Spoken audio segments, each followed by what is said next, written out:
Hello students, welcome to maths calculator. आज आपका नया चैप्टर का नया टॉपिक स्टार्ट करते हैं, अलजेब्रिक एक्सप्रेशन। तो सबसे पहले हम टर्म समझते हैं, एक्सप्रेशन क्या होता है। तो आपने प्रीवियस ईयर में भी पढ़ा था सिंपल इक्वेशन। सिंपल इक्वेशन क्या होती है? कोई भी इक्वेशन जैसे x + 4 = 8। तो ये है एक इक्वेशन जिसमें इक्वल टू का साइन लगा है, मतलब राइट हैंड साइड और लेफ्ट हैंड साइड की वैल्यू सेम होगी। अब यहाँ पे एक्सप्रेशन क्या होगा? ये वाला पार्ट x + 4 क्या है? एक्सप्रेशन है जिसमें कुछ वेरिएबल है, कुछ कांस्टेंट है। तो अब हम आगे ये समझेंगे कि ये सब चीजें इसमें क्या क्या होती हैं एक्सप्रेशन में।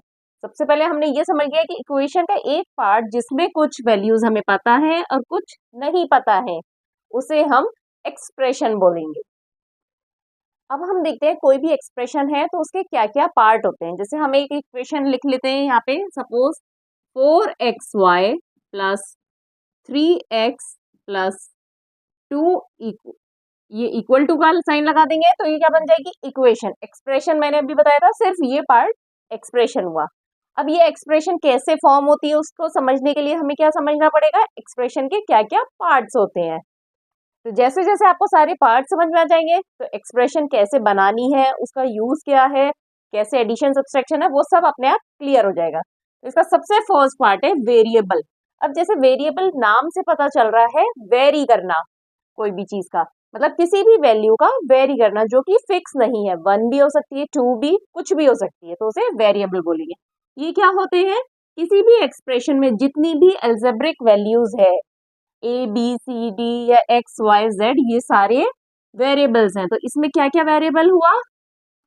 एक्स वाई और एक्स, ये इसके वेरिएबल हैं। वेरिएबल मतलब यहाँ पे एक्स की वैल्यू 1 भी हो सकती है, 2 भी हो सकती है। एक्स वाई की वैल्यू 3 4 5 कुछ भी हो सकती है, फिक्स नहीं है। नेक्स्ट है कांस्टेंट। कांस्टेंट मतलब नाम से पता चल रहा है जिसकी वैल्यू फिक्स है। जैसे 2 है यहाँ पर, तो ये 2 की वैल्यू 2 ही रहेगी, 3 की वैल्यू 3 ही रहेगी, 4 की वैल्यू 4 रहेगी। जैसे देखिए ये है हमारा 3x। तो अगर x की वैल्यू 1 है, सपोज x = 1 है, तो 3x की वैल्यू क्या हो गई? 3 × 1 = 3। और अगर x की वैल्यू 2 है तो यहाँ पे क्या हो गई? 3 × 2 = 6। मतलब 3x की वैल्यू x पे डिपेंड करिए। x के वेरी होने से यहाँ 1 से मल्टीप्लाई किया, 2 होने से x की वैल्यू 2 से मल्टीप्लाई किया, लेकिन ये जो 3 था ये तो टर्म यहाँ फिक्स रहा ना, वैल्यू कि 3 से ही मल्टीप्लाई होना है, मतलब ये कांस्टेंट वैल्यू है। और x क्या हो गया? वेरिएबल, की x की वैल्यू चेंज हो सकती है। तो ये दो चीजें हम समझ गए। तो इसमें क्या है कांस्टेंट? हमारा 2 है कांस्टेंट, 4 और 3, ये सब हमारी कांस्टेंट वैल्यूज है। और ये वेरिएबल है, जो भी हमारा वैल्यू नहीं पता है तो हम a b c d x y z की फॉर्म में लिख रहे हैं, दैट मीन्स वो वेरिएबल्स हैं। Next term. अब टर्म मतलब कितने पार्ट्स हैं एक्सप्रेशन के। यहाँ पे कितने पार्ट्स हैं? 1 2 3, 3 पार्ट है। मतलब क्या क्या टर्म है इस एक्सप्रेशन में? 4xy, 3x और 2, ये तीनों इसके टर्म है।